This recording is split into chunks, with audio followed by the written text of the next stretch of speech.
다 같이 기도하심으로 9월 3일 9월 첫 주 예배를 하나님께 드립니다. 거룩하신 아버지 하나님, 8월을 은혜 가운데 보내게 하시고 9월을 첫 주를 맞게 하셔서 가을을 시작하는 9월에 기도하고 예배할 수 있도록 축복하시니 감사합니다. 하나님, 9월에는 반드시 알알이 익어가는 열매들이 있게 하시고 하나님 앞에, 사람들 앞에 부끄럽지 않는 모습으로 살아낼 수 있도록 주님 역사하여 주시옵소서. 첫 주부터 예배하는 심령 가운데 주일 성수의 축복이 무엇인지를 깨닫게 하시고 성수주일함으로 하나님 주신 놀라운 축복을 누리는 복된 시간들 되게 하여 주시옵소서. 오늘도 마음을 다하고 정성을 다하고 영과 진리로 예배하는 심령들마다 하늘의 기쁨이 가득 차는 복된 예배 시간 되게 하여 주시옵소서. 하나님 홀로 영광 받아 주시옵소서. 우리가 드리는 찬송을, 기도와 간구를, 헌물을 향기로운 예물로 받아 흠양하여 주시옵기를 간절히 바라오면서 이제는 사도신경으로 우리의 신앙을 고백합니다. 나는 전능하신 아버지 하나님, 천지의 창조주를 믿습니다. 나는 그의 유일하신 아들 우리 주 예수 그리스도를 믿습니다.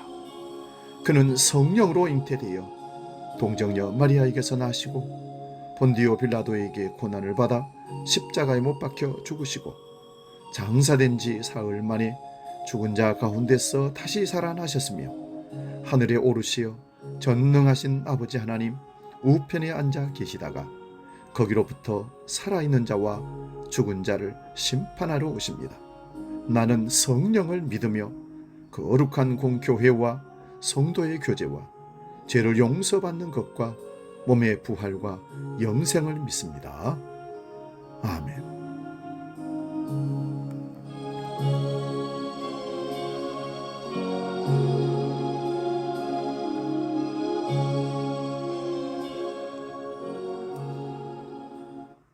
찬송가 83장 나의 맘의 근심구름 함께 찬송합니다.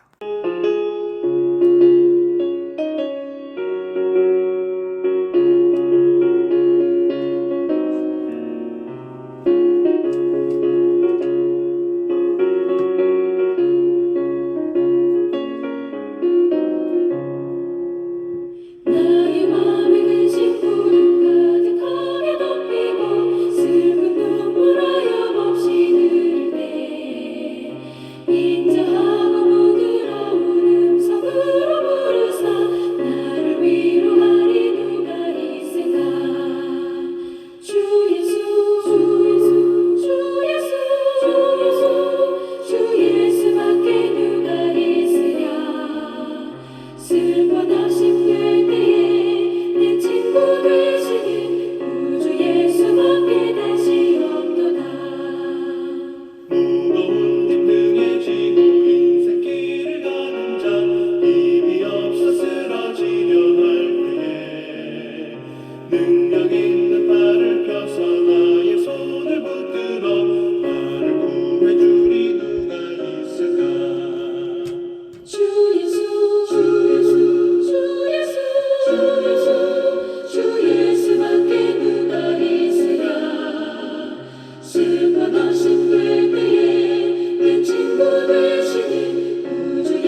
첫 주에 우리에게 주시는 하나님 말씀은 신약성경 마태복음 7장 1절에서 6절까지 말씀입니다.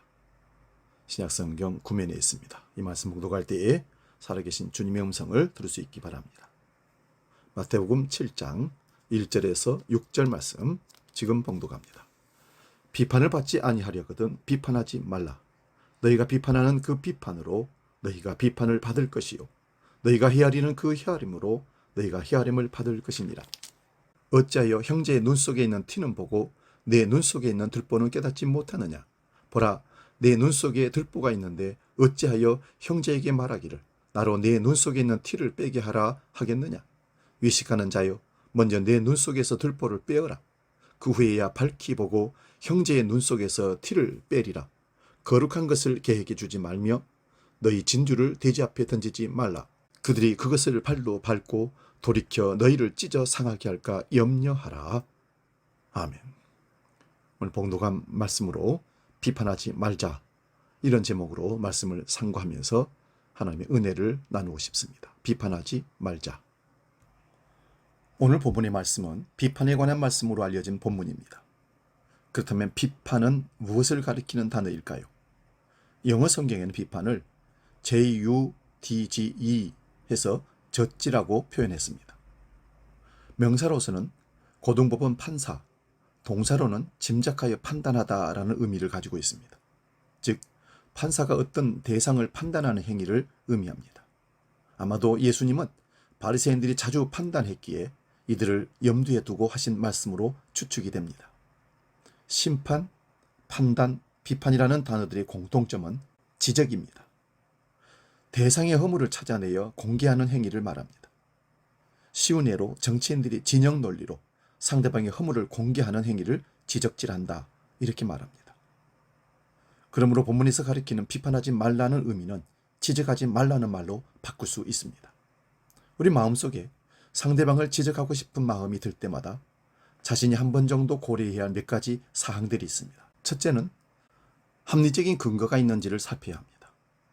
내가 지적하고 싶은 마음이 생길 적마다 내가 지금 지적하라는 점이 합리적인 근거가 있는 것인지를 생각해 보아야 합니다. 아무런 근거도 없이 지적하는 것은 꼬투리를 잡는 것입니다. 합리적인 근거란 누가 봐도 인정할 만한 근거를 말합니다. 두 번째는 상대방을 깎아내리기 위해서 지적하는지를 살펴야 합니다. 이런 경우가 있습니다. 상대방을 깎아내리려고 지적하는 사람이 있습니다. 상대방을 깎아내리면 자신의 지위가 올라간다고 생각합니다. 지적을 통해서 상대방이 자신보다 못하다는 사실을 사람들에게 드러내서는 안 됩니다. 이것은 지적이 아니라 비난하는 것입니다. 세 번째는 지적하는 방향이 상대방의 의견이나 행동인지 아니면 상대방에 대한 지적인지를 살펴야 합니다. 지적에 대한 자신의 감정이 들어가서는 안 된다는 뜻입니다.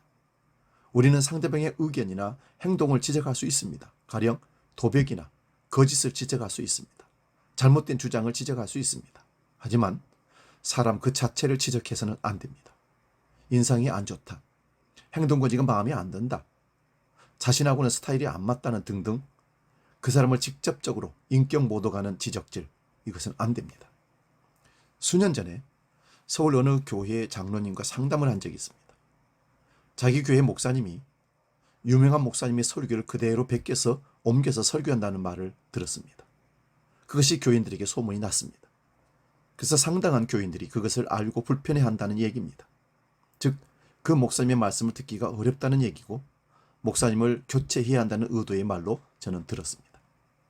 그래서 제가 그 장로님에게 이렇게 말씀을 드렸습니다. 장로님, 2000년 기독교 역사 이래 많은 목회자 신학자들이 성경을 본문으로 주석서와 설교집을 만들어서 수많은 사람들에게 은혜를 끼쳤고 많은 유익을 줬습니다.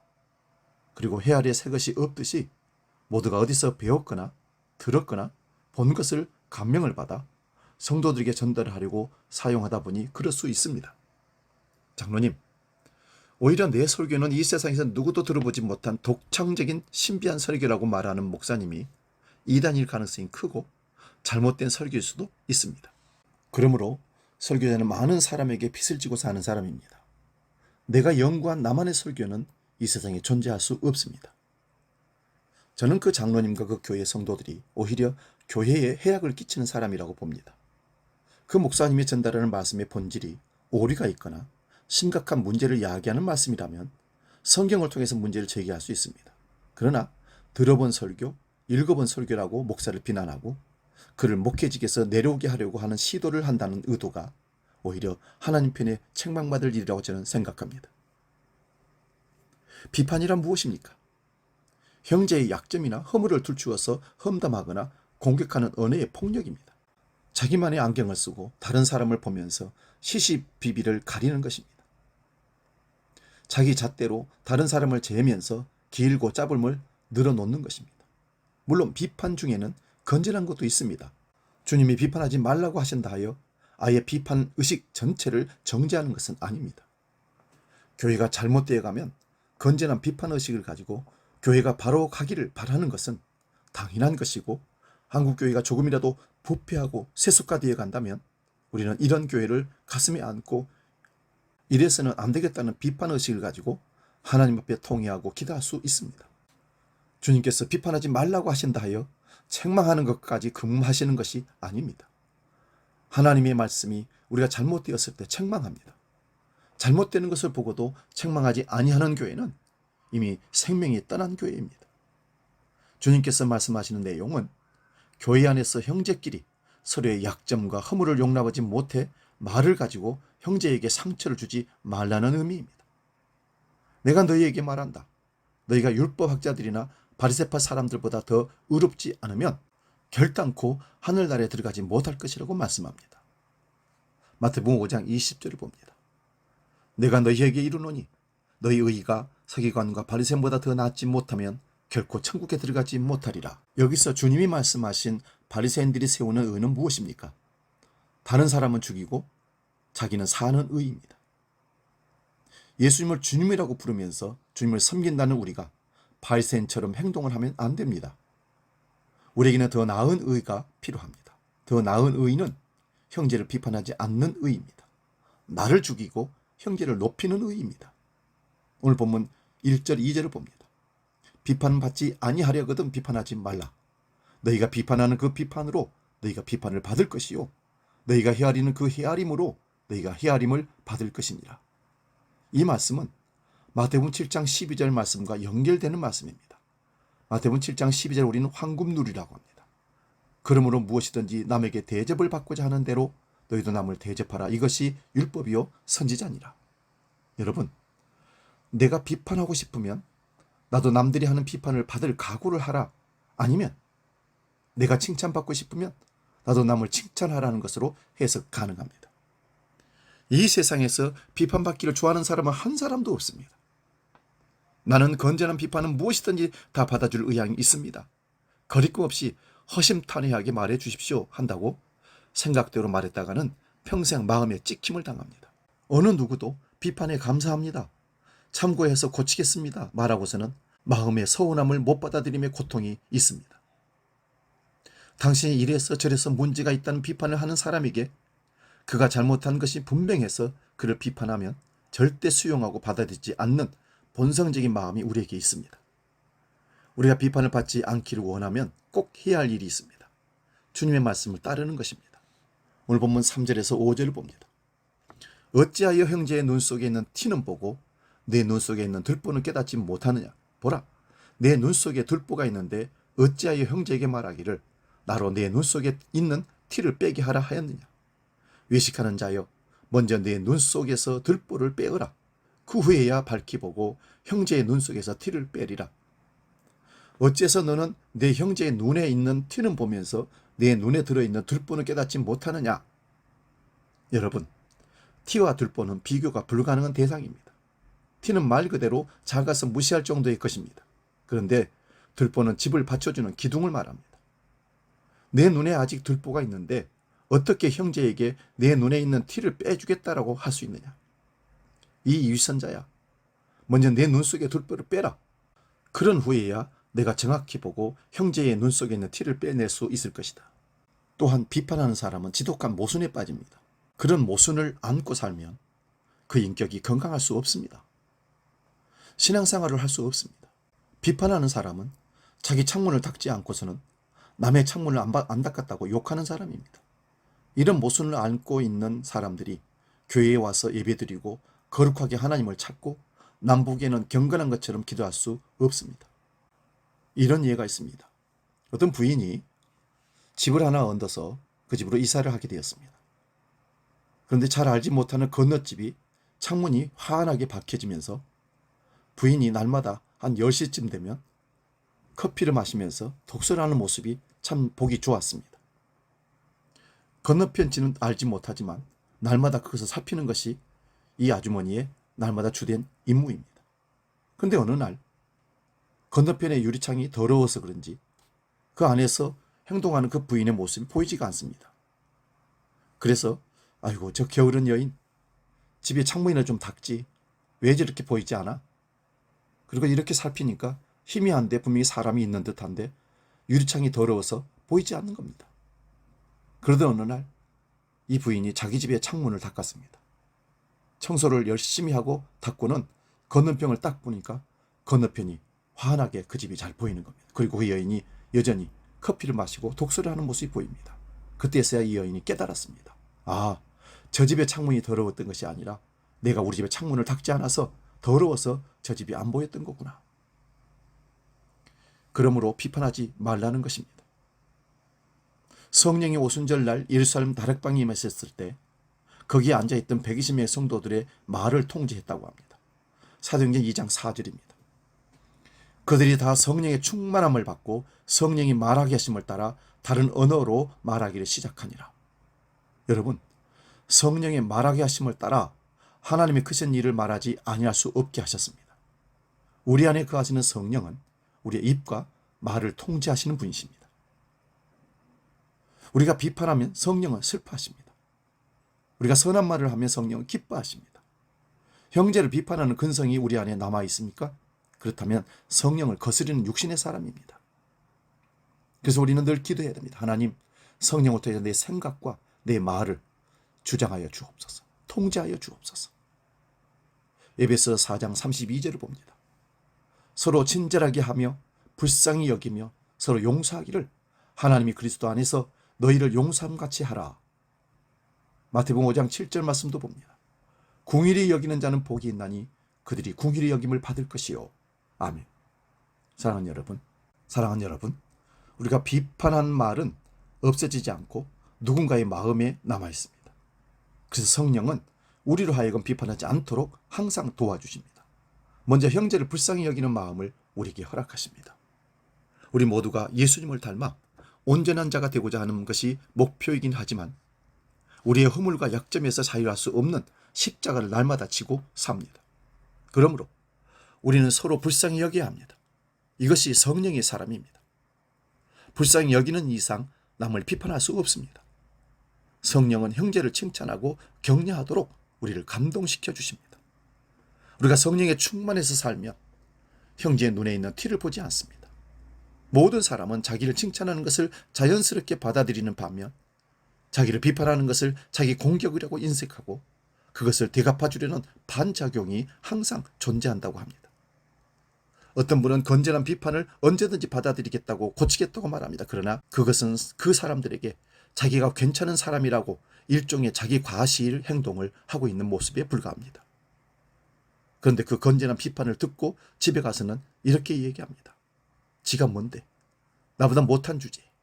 누가 누구에게 훈계를 하냐고 생각합니다. 성령의 사람은 약점을 마음에 늘 기억하지 않습니다.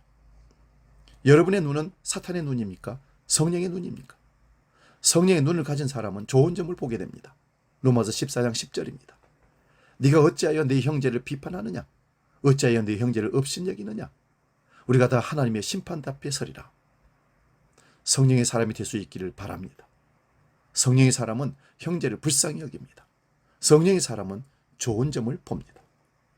그것은 우리 자신의 행복을 위해서라도 너무나 소중한 것입니다. 우리 안에 거하시는 성령이 늘 근심하신다면 우리는 영적으로 절대 행복할 수 없습니다. 성령이 기쁨을 느낀다면 그 기쁨이 우리에게도 전해집니다. 칼에 맞아 죽는 사람보다 혀에 맞아 죽는 사람이 더 많은 것이 이 세상입니다. 이 세상에서 우리가 어떻게 서로 의지하고 행복을 나누며 살 수 있을까요? 교회밖에 없습니다. 교회 공동체는 성령의 공동체입니다. 때문에 형제를 서로 감싸고 함께 아픔과 슬픔을 나누면서 서로가 위해주는 것이 성령의 공동체입니다. 이런 교회를 주신 주님을 찬양합시다. 우리는 교회 안에서 형제를 헐뜯고 넘어지게 하는 돌뿌리가 되지 않도록 말씀으로 스스로를 세워 나가야 합니다. 이 시간 회개하는 마음으로 오늘 나는 이라는 복음 찬양하고 기도하고 마치겠습니다.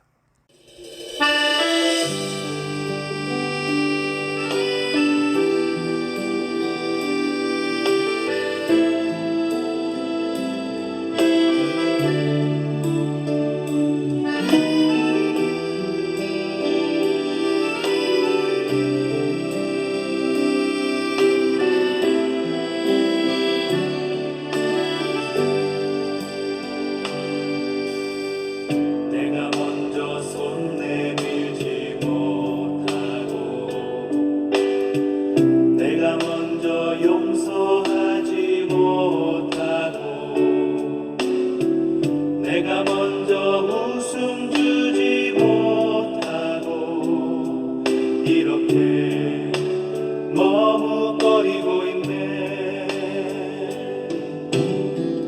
그가 먼저 손 내밀기 원했고 그가 먼저 용서하길 원했고 그가 먼저 웃음 주길 원했네. 나는 어찌 된 사람인가.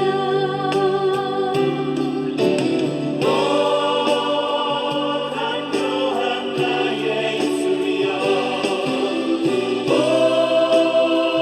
더러운 나의 마음이여, 왜 나의 입은 사랑을 말하면서, 왜 나의 맘은 화해를 말하면서, 왜 내가 먼저 져줄 수 없는가? 왜 내가 먼저 손해볼 수 없는가? 오늘 나는 오늘 나는 주님 앞에서 모든 나무르고 이렇게 내리키며 서 있네. 어찌할 수 없는 이 맘을 주님께 맡긴 채로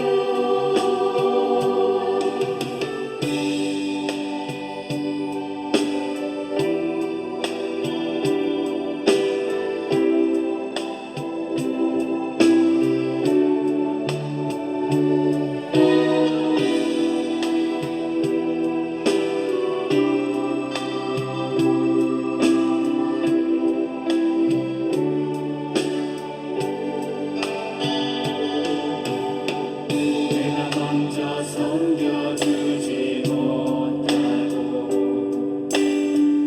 내가 먼저 이해하지 못하고 내가 먼저 높여주지 못하고 이렇게 고집 부리고 있네. 그가 먼저 섬겨주길 원했고 그가 먼저 이해하길 원했고 그가 먼저 높여주길 원했고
기도하겠습니다.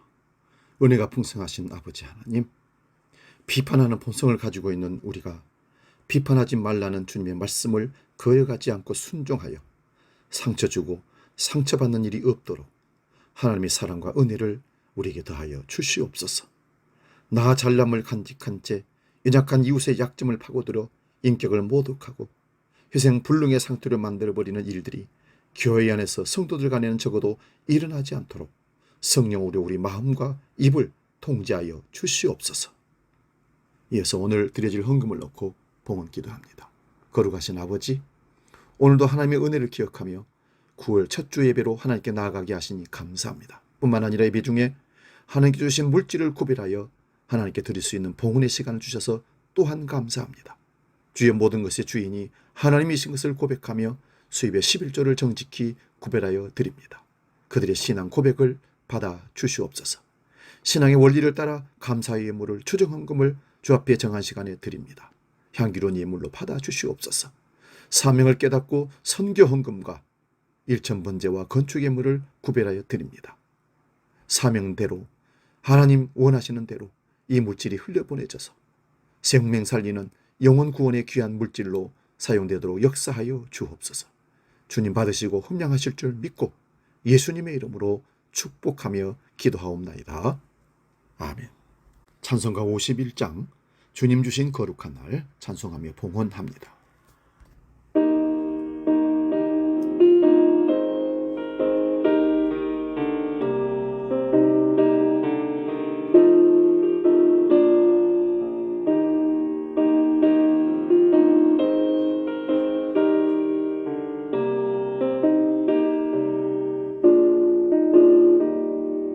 주님 주신 거룩한 날 기쁨으로 주 앞에 와 기도하고 찬양하며 주께 경배 드립니다.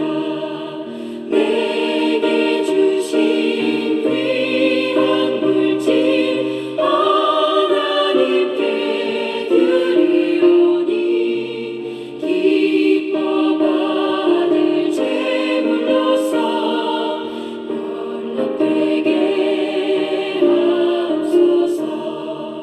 내게 있는 귀한 것을 주님 앞에 다 바쳐도 주님 주신 큰 사랑에 부족할 것뿐입니다.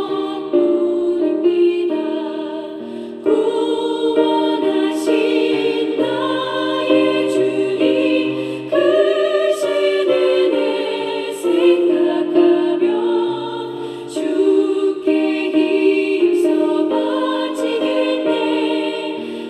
아까울 건 무엇이랴. 이어서 교회 생활 소식 안내합니다. 오늘 예배 후에 식사하고 오후 1시부터 지정된 장소에서 구역 모임이 있습니다. 다 구역 모임에 함께 참여할 수 있기 바랍니다. 다음 주일 오후 1시부터 다시 와플전도 시작합니다. 준비하시기 바랍니다. 남선교회 여전도회가 작은 바자회를 9월 24일 마지막 주에 교회에서 열기로 했습니다.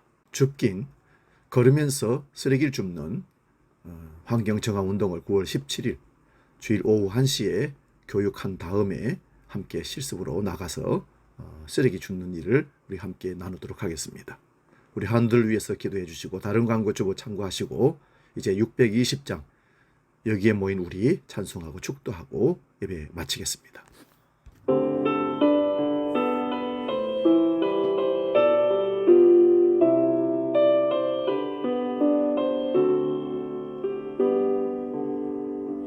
여기에 모인 우리 주의 은총 받은 자여라. 주께서 이 자리에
기도합니다. 살아계신 아버지, 우리가 비판하는 본성을 갖고 있어 서로 상처 주고 상처받는 일들이 이 땅 위에 계속 일어나고 있습니다. 하나님 아버지, 교회 안에서도 서로를 용납하지 못하고 비판하고 공격하는 일들이 벌어집니다. 하나님, 우리 속에서 역사하는 사탄의 영을 제거해 주시고 비판보다는 용서와 사랑을 섬김으로 약점을 보지 말고 장점을 보게 하시고 약점을 가려주고 용서하며 함께 끌어주며 살아가는 우리 주한 공동체가 될 수 있도록 주님 역사하여 주시옵소서. 비판하지 말자 오늘 결단하며 말씀을 나누었습니다. 우리 삶 가운데 이 말씀이 생각나게 하시고 잊지 않고 비판의 삶에서 돌아서서 주님처럼 비판보다는 세워주고 섬기는 삶으로 주님의 사랑을 드러내는 그리스도인의 삶을 살도록 우리를 이끌어 주시옵소서. 이제는 우리의 영원한 주인이 되시고 우리의 인도자가 되시는 예수 그리스도의 은혜와 아버지 하나님의 크신 사랑과 성령님의 감동, 교제, 역사 충만케 하시며 비판하기보다 용서하고 이해하고 사랑하며 약한 자를 더욱더 세워주는 믿음의 삶으로 주님 닮아가는 그리스도인으로 살기로 결단하고 나아가는 모든 주의 백성들 머리 위에 이 민족 가운데 세계 열방 가운데 영원히 함께 하시기를 간절히 축원하옵나이다. 아멘.